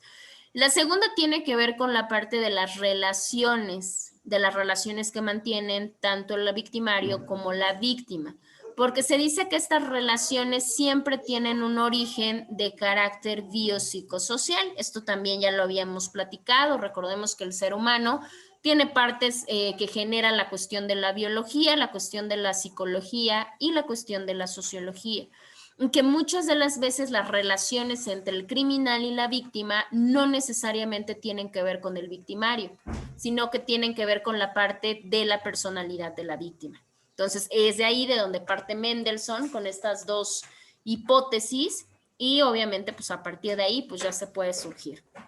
Ahora, ¿cómo nos da la clasificación Mendelssohn? Mendelssohn nos da una clasificación en la que nos dice que la primera tipología es la víctima completamente inocente. La víctima completamente inocente, y acá hice, la vez pasada creo que les comenté, y les dije, hay que tener cuidado acá, no vayamos a interpretar de que, ay, es que entonces dice la maestra que hay víctimas que son culpables, ¿cómo es posible? Nah, pero no para empezar no lo digo yo, lo dice Mendelssohn para empezar. Y en segunda, nos vamos a dar cuenta con el estudio que verdaderamente hay víctimas que sí contribuyen a su victimización y hay víctimas que no, ¿sale? En este caso de la víctima completamente inocente, esta tiene que ver o se le cataloga, vamos a decirlo, como una víctima ideal. ¿Por qué? Porque esa víctima es completamente inconsciente, no genera ningún tipo de conciencia en la comisión del delito. los ejemplos más claros, pues los bebés o los niños. No hay forma de justificar ningún tipo de delito sobre un niño, por su cuestión de inconsciencia y por su cuestión de que es una víctima ideal porque no tiene mecanismos de resistencia, ¿sí? Bueno, piensen en el delito que sea, no hay uno en específico. Ahora, tenemos una segunda tipología de víctima, de acuerdo a la clasificación que nos ofrece Mendelssohn. Esta segunda sería la víctima de culpabilidad menor. Esta víctima de culpabilidad menor generalmente es la que nosotros conocemos como víctima por ignorancia, o sea, víctima ignorante, ¿no? Vamos a poner, aquí está hasta el propio ejemplo. Cuando se habla de una inducción o cuando se habla de una cuestión provocada de un aborto por medios impropios y la víctima fallece, o en este caso la mujer, vamos a decirlo, fallece, aquí estaríamos hablando de que sí es una víctima, pero pues no una víctima completamente inocente. Obviamente al utilizar los medios impropios o las herramientas no propias, ¿cómo paga de esa ignorancia? Pues volviéndose víctima de su propio acto y lo paga a través de esa forma. Entonces, ¿qué quiere decir? No hay un dolo propiamente, pero al final de cuentas sí hay una parte de culpabilidad, una culpabilidad de carácter menor. Esa sería la segunda tipología. Ahora, tenemos una siguiente que también tiene una subclasificación y es precisamente la víctima que es tan culpable como el infractor, que era precisamente la que comentábamos, ¿no? Esta víctima que es tan culpable como el infractor se dice que son las víctimas voluntarias, o sea, esas que en automático se dan para ser víctimas, ¿sí? Ahora, podemos poner los supuestos. Aquellas personas que cometen suicidio cuando lo hacen a la suerte, ¿sí? En ese caso hablaríamos de una víctima voluntaria. Pues si una persona se suicida, dices, eres víctima porque en automático tú te estás autoinfringiendo alguna situación. Eres víctima, ¿no? Muchos lo llaman víctima de las circunstancias, vaya, pero al final de cuentas eres víctima de tu propia situación.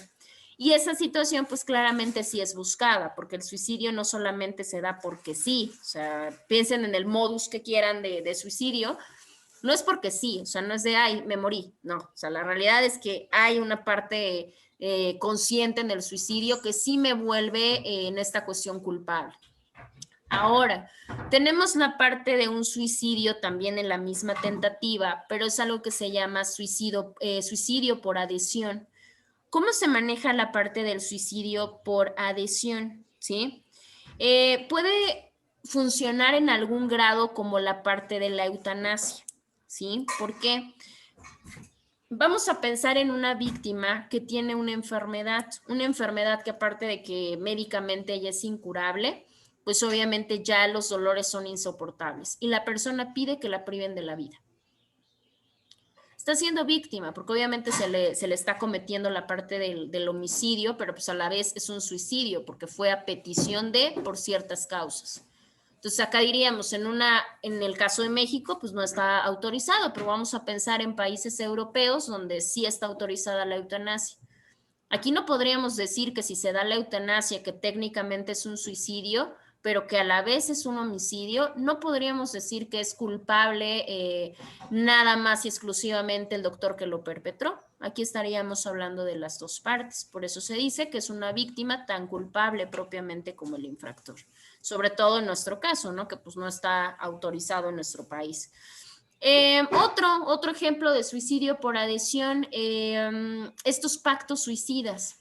Las parejas que generan dicen, ay, pues no sé, nos vamos a morir, o vamos, la mujer, ¿no? Está enferma. ¿Y qué es lo que pasa? Pues dice, no, es que yo quiero que me prives de la vida porque ya no soporto, ya no aguanto y demás. Y el esposo le dice, bueno, es que yo no voy a poder seguir viviendo y demás. Entonces, ¿qué vamos a hacer? Te mato y me mato. Ahí tenemos una parte peticionaria. Y esa parte peticionaria, pues en automático vuelve tan culpable a la víctima como al transgresor de la norma. O sea, al víctima como al victimario. Así funciona la víctima tan culpable como el infractor. Ahora, no solamente queda en la cuestión, digamos que equiparada, o sea, en donde solamente estemos hablando de las víctimas completamente, que quedan en ese segundo plano, sino también tenemos una parte de cuando tenemos víctimas en las cuales solamente también el victimario es, o la propia víctima se llega a convertir hasta más culpable que el victimario. Eso también es importante que lo sepamos. Déjenme ver. Ay, ¿qué pasó acá? Que espérenme tantito porque está la pantalla de su Zoom. Espérenme. Y si le bajo se va a pasar. Aquí está. Esta es la siguiente, la de la víctima. ¿En qué momento la víctima se puede convertir más culpable que el infractor? Tenemos, por ejemplo, lo que es la víctima provocadora, ¿sí? La víctima provocadora, obviamente de acuerdo a las conductas desarrolladas, incita al infractor a cometer la infracción. Ahorita vamos con esa parte. Tenemos una víctima por imprudencia. En el caso de las víctimas por imprudencia, bueno, generalmente sabemos que son estos delitos que se dan o que se cometen a través de cuestiones accidentales, ¿sí? Y la víctima infractora pues es aquella que por haber cometido algún tipo de infracción, ¿qué quiere decir? Pues el agresor, vamos a poner el ejemplo de esa, el agresor cae víctima como consecuencia de una legítima defensa. ¿Qué quiere decir? Claramente en este caso estaríamos hablando de una víctima que llega a ser hasta más culpable que su infractor, porque por supuesto que se le privó de la vida y lo hace una víctima, pero en el momento en el que vimos que fue porque la víctima fue la que se metió al domicilio del supuesto victimario a quererlo no solamente robar, sino agredir o privar de la vida a algún familiar, pues obviamente tuvo que ocupar la legítima defensa. ¿Y qué es lo que va a provocar? Que aunque esté manifestado en la ley, pues funciona como un excluyente del delito. Esa es la víctima infractora.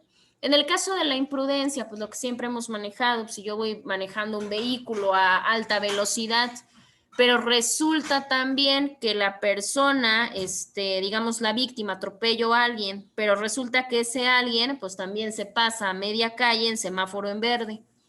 ¿Qué quiere decir? Pues obviamente es una imprudencia, porque pues sí, el otro iba rápido, exacto. Y sí es mi victimario, pero al final de cuentas yo soy hasta más culpable de él. ¿Por qué? Porque obviamente yo me pasé la luz en verde y me pasé a mitad de calle y ni siquiera me fijé cómo iba. Pues obviamente aquí nos convertimos en esta parte pues hasta más culpables que el infractor. Ahora, pregunto, ¿cuál sería una víctima provocadora?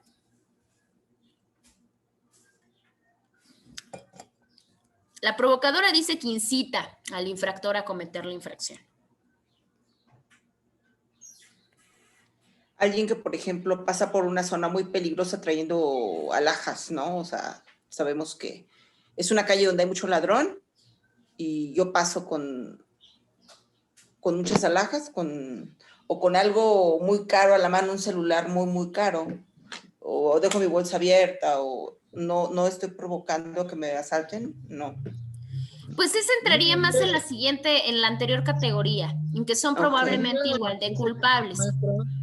Ah, ok. La incitadora sería, poniendo el mismo caso del vehículo, una persona imprudente que se atraviese, tenga noción de que viene el carro, se le pare y todavía como que lo rete para que le aviente el carro, ¿no? Exactamente, ese sería un ejemplo de una víctima provocadora. Que obviamente yo estoy incitando, o sea, ya que me pasé y ya que vi que me pasé en verde, ya que me valió y ya que todavía me pongo a la situación de pues sí, aviéntame el coche y qué. Esa sería una víctima provocadora. Que pueden pasar dos cosas, ¿no? Pues obviamente que el otro se relaja y no pasa absolutamente nada y se espera y listo, o puede pasar que sí lo haga. Tenemos el ejemplo, uno de los ejemplos más claros de víctimas provocadoras son las lesiones o el homicidio provocado en riña. Aquí esa es una cuestión básica. Técnicamente los dos están en una situación equiparable. Sin embargo, pues obviamente el que termine o muerto o lesionado, pues va a ser la víctima, sí, pero va a llegar un momento en que diga, ah, no, pero es que el que me provocó primero, el que me golpeó, el que me agredió, fue primero esta persona. Obviamente se provocó y se provocó hasta que el otro reaccionó mal y pues obviamente la cuestión fue contraproducente. Eso es una víctima provocadora. Entonces aquí ya entendemos ¿Cuál es la parte del por qué hablamos de víctimas igual de culpables que su infractor? Y es más, víctimas hasta más culpables que el infractor. Y eso es completamente cierto. Si pues es que la víctima, no, las víctimas son víctimas y nadie se merece nada, por supuesto. Pero sin embargo, pues obviamente imagínense, están ustedes en el último ejemplo de la víctima infractora. Están ustedes muy cómodos en su casa y demás, y llega una persona, se mete a su domicilio y los amenaza a ustedes y a su familia con hacerles daño. Y ustedes al tratar de defender lo suyo y a su familia y su persona, pues lo agreden y pues se muere. Sí, claro, que pues, yo no hubiera actuado de esa manera si la persona no hubiera ingresado a mi domicilio y mucho menos agredirme. Entonces aquí hablaríamos de víctimas hasta más culpables que el infractor. Bueno. Tenemos otra que es la parte de la víctima más culpable o únicamente culpable. Acá tenemos dos importantes, que es precisamente una que se llama simuladora y otra que se llama imaginaria, ¿sí? La víctima simuladora es aquella persona que de alguna manera tiene una cuestión de premeditación e inculpa al acusado, al supuesto victimario, sin importar qué es lo que tenga que hacer para que la propia justicia vicie su criterio. Un ejemplo de una víctima simuladora, pues aquellas que generan, por ejemplo, la violación. Y es que ya acusaron a la persona, ya la persona obviamente la detuvieron, se van a hacer los análisis y las pruebas correspondientes, pero al final de cuentas solamente fue una premeditación irresponsable en la cual se quería inculpar a alguien. Ese puede ser un ejemplo de una víctima simuladora. Ahora, las víctimas imaginarias. Las víctimas imaginarias son bien delicadas. ¿Por qué? Porque precisamente estas no es que sean imaginarias por una cuestión necesariamente de falsedad. Muchas de ellas son imaginarias porque sus condiciones biológicas, psicológicas, etcétera, los hacen de esa manera. Una persona que tenga algún trastorno mental, que tenga alguna cuestión de paranoias, alguna cuestión de histeria, alguna enfermedad declarada como lo puede ser la mitomanía, que son personas que mienten per se, son víctimas imaginarias porque se van a andar inventando sus historias, ¿no? Pero también tenemos las víctimas imaginarias como ejemplo los niños o las personas seniles, o sea, las personas de edad muy avanzada. Muchas de las veces, pues obviamente se cuenta con una parte de imaginación o con una parte de confusión que puede llegarse a convertir en una cuestión de acusación a algunas víctimas, ¿sí? Y obviamente, pues así pueden funcionar dependiendo los tipos.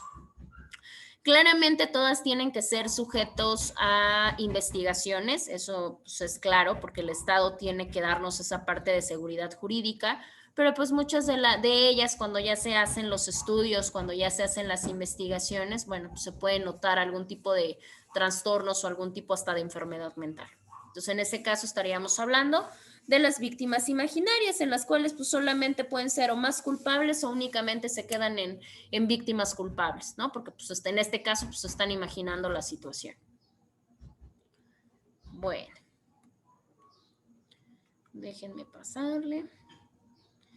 En este caso, pues obviamente Mendelssohn lo que hace pues es concluir basándose siempre en la parte de la culpabilidad. Si nos dimos cuenta, todas sus clasificaciones van en quién es más culpable que quién es menos culpable que quién es igual de culpable. A esa relación de culpabilidad va la clasificación de Mendelssohn. Para la cuestión, eso de generalidad, pero para que se pueda aplicar una pena, Mendelssohn hace su categoría y nos dice, bueno, en el primer grupo de aplicación de sanciones o de aplicación de penas, vamos a dejar a las víctimas inocentes. Como no hubo ni provocación ni participación y como es completamente víctima, aquí se debe de aplicar todo el peso de la ley. ¿Sí? Y eso pues creo que todos estamos completamente de acuerdo. Tenemos un segundo grupo y en el segundo grupo de, digamos, de penas en cuanto a la tipología, encontramos a la provocadora, a la imprudencial, a la voluntaria y a la víctima por ignorancia. Esas cuatro ingresan en el segundo grupo. Y como en estos supuestos, pues obviamente la víctima tiene una colaboración, como sea. digan en menor grado, pero hay una colaboración. Y en muchos de los casos, pues ya vimos que es intencional. En este caso, lo que se hace, pues es disminuir la pena al criminal. ¿Por qué? Porque la víctima también participó. Eso es lo que se hace. En el segundo grupo se disminuye la pena. En el tercer grupo, bueno, ya quedan las últimas, que serían la agresora, la simuladora y la imaginaria. En esos casos, ¿qué es lo que va a pasar? La víctima obviamente es la que comete el hecho, o el hecho como tal no existe. Entonces, en este caso, ¿qué pasa con el bueno, con el supuesto delincuente, que en este caso sería un inculpado? En ese caso, la sanción es no habría sanción. Las personas o los inculpados quedarían absueltos, exactamente, porque pues obviamente no existe el hecho, no existe la comisión, y ya saben en materia penal que para que la pena pueda proceder, pues claramente ¿qué necesitamos? Pues necesitamos comprobar que el hecho sucedió, que el hecho está configurado como delito y que hubo una participación o una comisión por parte de la persona, ¿no? Bueno. Así es como queda propiamente la cuestión. ¿Qué es lo que pasa en cuanto a la tipología de Mendelssohn? Pues la realidad es que la cuestión práctica pues es complicada, ¿sí? Se dice que solamente se toman las víctimas de carácter individual, o sea que no hace una clasificación muy general, sino que se va como a determinados tipos muy marcados, ¿sí? Y esa es la crítica que, por ejemplo, Silverman le hace precisamente a la de Mendelssohn, pero pues fue una de las primeras, digo, la realidad es que estaba todavía como en exploración.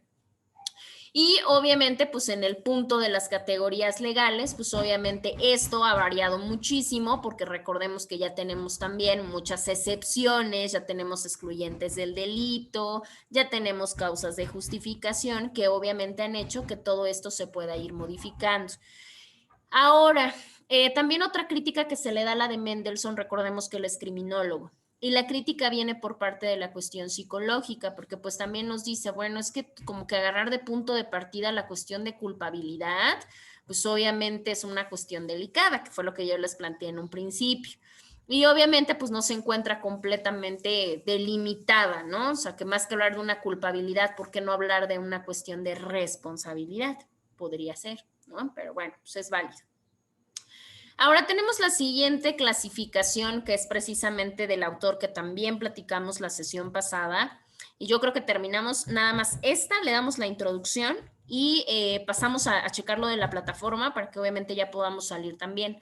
El segundo autor que también lo platicamos es precisamente Hans von Gent. En este caso, él nos hace 5 categorías, o él nos estipula, digamos que cinco tipologías, vamos a decirlo así. Estas clases son clases generales, pero a partir de esas surgen 6 más. Esas 6 ya no solamente son generales, sino que ya se enfocan a la cuestión psicológica, ¿sí? Vamos a ver obviamente las frecuentes generales. En el caso de las clases generales, hablamos de la persona, el que por su debilidad, estamos hablando de una persona específicamente joven, en una cuestión de reino animal, en una cuestión de especie humana y en una cuestión de cualquier persona que pueda ser propensa a sufrir un ataque. Ese es el primer tipo de víctima que dice Hans. El primer tipo de víctima general puede ser cualquier persona por ser joven, cualquier persona por pertenecer a la cuestión animal, cualquiera por pertenecer a la especie humana. Si eres propenso a sufrir un ataque, en automático ya eres una clasificación de víctima. A la mujer la pone también como un grupo de victimización, en el cual dices el segundo grupo, la mujer, porque la mujer está reconocida en una vulnerabilidad o en una debilidad ante la ley. El anciano, ¿por qué? Porque el anciano ya manifiesta diferentes tipos de incapacidades. El siguiente, pues obviamente los débiles, que es lo que nosotros actualmente manejamos como incapaces, y obviamente la cuestión de los enfermos mentales. En ellos, pues obviamente no estamos hablando de una cuestión mental, también hablamos, al igual que en la actualidad, de aquellos drogadictos, de aquellos alcohólicos y de aquella otra víctima que se pueda considerar como potencial. Y la siguiente, pues obviamente la parte de las minorías. Las minorías, hablando como los inmigrantes, en ese momento, estamos hablando 1900, lo manejaba hasta como la cuestión de los tontos, porque todos ellos o todas estas minorías generaban una parte de desventaja. Obviamente, actualmente ya no pones, ay, los tontos, no, obviamente ya discernimos muchas cuestiones. En ese momento recuerden que era muy común decirles a las personas discapacitadas o con problema mental, decirles idiotas, por ejemplo. Actualmente no, pues tendríamos una seria problemática si lo hacemos así. Anteriormente no, y obviamente pues, son las palabras del propio autor. Y acá ya comenzaríamos a hablar propiamente de los tipos psicológicos. Los tipos psicológicos lo vamos a dejar hasta acá y lo vamos a, obviamente, a recopilar la siguiente sesión. Les comento, les voy a aperturar su espacio ahorita, en tercera semana, ahorita por eso vamos para allá. ¿Y qué es lo que van a hacer? De las tipologías que vimos ahorita, van a poner un solo ejemplo, ¿sí? De las que vimos ahorita, que sería no de las de Hans, sino de las de Mendelssohn, de las categorías que vimos, solamente un ejemplo, el ejemplo que ustedes consideren necesario de las categorías. ¿Sale? A ver, déjenme. Entonces sería de... Sale. ¿Cómo se llama? De... Ay, el autor... De Mendelssohn. de él. Ajá, De sí, Mendelssohn. sí, sí. Ah, bueno. Sí, de Mendelssohn, todas las, obviamente las que podamos visualizar, que fueron las que explicamos ahorita, yo les di varios ejemplos, pero obviamente Sí. ustedes dentro de su análisis jurídico pueden poner el que ustedes quieran, ¿sale? Obviamente, si quieren las repasamos. Van a poner un ejemplo de víctima completamente inocente, obviamente no van a poner, pues el niño, no, pues obviamente me tienen que poner, no sé, un niño víctima de violación, por ejemplo, así. La víctima de culpabilidad menor, la culpable como el infractor, suicidio por adhesión, víctima provocadora, imprudencia, infractora, simuladora imaginaria. Son 10. Y entonces serían 10 en total lo que tendremos que hacer. Exactamente. Ok. Exactamente. Ahora vamos, les voy a poner... Vamos a checar lo de la plataforma. Nos estaba comentando la maestra Erika y la maestra Leti que platicáramos con ustedes. Si alguno no está en lista, por favor tienen que checarlo, porque si no van a tener problemas. Dice la maestra que es por una cuestión de proceso de reinscripción. Entonces, chéquenlo por favor para que obviamente no tengan ningún problema. ¿Sí? En su lista, ¿quiénes aparecen, maestra? Más En su fácil. lista, eso, por favor. A ver, espérenme tantito, déjenme buscar entonces. Es que ya nos hicieron llegar las oficiales el día de ayer. Obviamente yo las imprimí desde hace 3 semanas. Por supuesto que igual le había falla, pero ahorita ya ayer ya nos hicieron llegar las listas. Déjenme buscarla porque son 20, no sé cuántas páginas. Pero... no, más.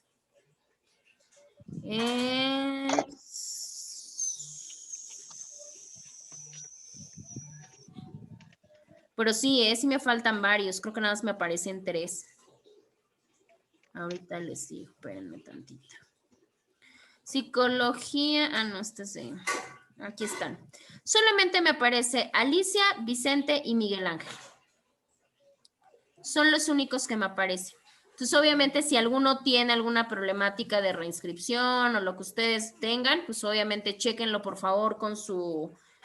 con coordinación, me imagino, no sé con quién pueda resolver esa parte, pero dicen que sí, que se les haga el hincapié para que obviamente no se vean afectados en la cuestión de su calificación. Ahora, en la parte de la plataforma, si mal no recuerdo, los tengo a todos. ¿Qué quiere decir eso? Que ya no hay falla porque ya no hay ningún problema de incumplimiento de actividades. Los tengo a todos, salvo obviamente con la problemática de su compañera Alicia y bueno, ya. De ahí en fuera, recuerden que vamos 3 semanas, ¿sale? Esta semana sería nuestra tercera semana. ¿Qué quiero decirles con esto? Su primera y segunda semana ya debió de haber quedado cubierta. La segunda semana que debió de haber quedado cubierta el día de hoy, ¿sí? A las 12 del día. La tercera semana se tiene para cubrir el siguiente sábado hasta las 12 de la tarde. O sea, obviamente a la hora que iniciamos nuestra sesión para que no tengamos ningún problema, ¿sale? Ya tienen sus actividades, según yo, todos me aparecen, sí chequé, ejecutivo, acá está. Sí chequé y sí me aparecen todos en la plataforma. Ya no tienen ninguna situación de que no aparezco, no puedo ingresar y demás, porque ya vamos en la tercera sesión. Entonces, según esto, pues ya no se podría. Ahorita les voy a mostrar para que vean que sí. Ya si alguien más me falta, bueno, pues ya tendríamos que checar. Pero acá les aparece en su plataforma. Aquí están. Me aparecen todos ustedes. 1, 2, 3, 4, 5, 6, 7. De los 7 ya les dije, me aparecen 3. Carolina López no está con nosotros, maestra. ¿Quién? Carolina López Díaz, ¿Ya no está con ustedes? ¿no? Nunca se ha presentado a clases ni nada. No, de hecho ven que la semana pasada que entró la maestra Erika, ve que fue lo que le comentamos y creo que hasta ella Pues estaba sí. consciente de que definitivamente ella, quién sabe si aparezca al final de la clase, pero están de acuerdo que ahorita con 3 sesiones, obviamente de no presentarse, pues en automático para la situación, ya ni siquiera examen puede presentar. Y de hecho, si se dan cuenta que aparece, nunca se ha conectado. Abogada, yo apenas me estoy presentando porque apenas pude pagar. No había podido pagar, pero ya le había comentado a la abogada Erika. Ok, entonces Lupita, por favor, para que entregues tus actividades, obviamente tienes esta semana de prórroga, para que queden. Entonces, Ali y Lupita, quedan sus actividades entregadas para, obviamente, ponerse al corriente y estar al corriente el siguiente sábado a las 12 de la tarde. Ok, ¿Vale? en Para que plataforma queden ya las 3 ya vienen semanas. las actividades, ¿verdad, maestra? Porque tengo la primera que dejó delito y no me acuerdo cuál otra. Eso ya lo tengo. Sí, ya nada más cárguelo y no hay ningún problema. Igual los que no hayan entrado les falte terminar, igual chéquenlo por favor. No he hecho revisión porque pues obviamente tengo que esperarlas. Creo que las únicas tareas, o al único que tengo al corriente, creo que es a su compañero Miguel Ángel. Entonces digo, bueno, tampoco tiene caso ir calificando de una en una. Mejor ya la siguiente semana hago la revisión completo de todo. Recuerden, Disculpe. ya cubrir, ¿mande? No, perdón. Entonces ahorita llegamos en el punto en donde dice víctimas de los delitos, ¿no? Porque ya pasamos personalidad del delincuente, homicidio, obviamente criminología. Estamos en homicidio, Miguel. Ok. Sí, estamos en homicidio. ¿Por qué? Porque recuerden que trabajamos, la semana que trabajamos, o sea, empezamos el 22, algo así, pero Sí. tuvieron fecha de entrega el 30. Entonces, Ok. esta tienen de semana el día de hoy y esta la siguiente semana, que es homicidio. Entonces ahorita habilitaría para que se lo podamos mandar. Exactamente, lo voy a habilitar en la tercera semana, que es el apartado de homicidio. Ahí en homicidio les voy a aperturar, obviamente ya tienen una actividad marcada, de hecho acá viene homicidio en México porque es con lo que vamos a entrar la siguiente semana. Maestra, ¿pudiera repetirle yo nada más de forma muy rápida los 10 tipos de víctimas? Sí, claro. Víctima completamente inocente, víctima de culpabilidad menor, víctima tan culpable como el infractor, luego víctima más culpable que el infractor, víctima provocadora, víctima por imprudencia, víctima infractora, víctima más culpable o únicamente culpable, Ahí entran, víctima acuérdate. simuladora. Ajá, exacto. Y la imaginaria. Imaginaria. ¿Y ya? ¿Sí? Sí. Oiga, Ok. perdón. Ya de eso era toda mi duda. Sí. Disculpe. Ok. Dígame. Hay una parte que dice presentación de delito de homicidio y dice del tipo de homicidio electo, se Sí. investigará cómo se da y cuáles son las características del mismo. En cuanto a Porque la tienen víctima que y realizar las lecturas. Acá tienen lectura de tipologías y tienen lecturas de homicidios. Van a ver que hay homicidios que se dan por una cuestión de venganza, por una cuestión pasional, bueno, pues de ese van a hacer una selección del que ustedes sea de su interés y obviamente van a realizar una investigación y van a realizar una presentación. ¿Sale? Ok. Ujú. Su investigación, Muchas si gracias. vamos a pensar, el que ustedes quieran, es más, si no lo quieren sacar de la lectura, no se preocupen, búscanlo en internet y buscan a ver tipos o tipologías de homicidios. Bueno, homicidio por venganza. Bueno, ¿cuáles las características? De hecho, ahí tienen las indicaciones. ¿Cuáles son las características del homicidio por venganza, las características de la víctima y las características del victimario? Hacen una presentación en el programa que ustedes quieran, pueden ser Point, pueden ser Prezi, pueden ser el que ustedes quieran. Y obviamente ahí, pues ya lo seleccionan, hacen su presentación y ahí la ponen. Lo ideal sería, pues obviamente que se hiciera la mecánica de aula invertida, o sea, que pudieran exponerlo un poquito. Pero recordemos que desgraciadamente, pues nuestra modalidad, pues no nos da como para mucho tiempo. O sea, no tenemos así como mucho tiempo en cuanto a la parte de exposición. Ténganla presente, obviamente pequeña, no se vayan a extender unas 2 horas. Una presentación de, ¿qué les digo? 5 minutos, 8 minutos, en donde me puedan decir, seleccioné homicidio por venganza y bueno, las características que presenta una víctima de este tipo de delito es esta y un victimario son estas. Ya tienen las herramientas necesarias, de hecho podían jugar con las herramientas, pero bueno, comprendo también varias situaciones, como cuáles herramientas, qué tipo de modus operandi se puede utilizar, si son donde se puede utilizar una conducta, un comportamiento, una agresión, una violencia, etcétera. ¿Sale? Esa es como la dinámica. Y ya, sí, yo creo que sí nos da tiempo, aunque sea de unos 5 minutitos cada exposición, igual y sí nos da tiempo. Nada más ténganla a la mano para que no tengamos ningún problema. Y ya sería eso. Ese sería, y ahorita les aperturo el espacio nada más para sus 10 ejemplos. ¿Sí? Sí, ¿Dudas, perfecto. preguntas? No, yo no, ya no. Nada más, sí sube el material y todo a plataforma para lo que se vio la semana pasada, yo poder trabajarlo de... ¿Sí? Así es. Sí, sí, sí. Sí se lo subo. En un momento más les hablo el espacio y en la semana... sí, yo creo que en la semana número 3 les aperturo igual los espacios donde pueda cargarles la presentación. Ay, muchísimas ¿Vale? gracias. El material del día de hoy también nos va a apoyar con eso. Igual, sí, igual porque ya lo terminamos. Obviamente lo de criminología del campo también ya se lo subo sin mayor problema. Y obviamente en la de psicología, pues van a encontrar precisamente la liga de las tipologías que estábamos viendo ahorita y que vamos a seguir viendo la siguiente semana. Ok, ¿Sale? perfecto. Muchísimas gracias. Sus cámaras, por favor, Miguel y Eric, para poderles tomar su evidencia. Voy, listo. Sí, sí, sí. Ahí va, ahí va.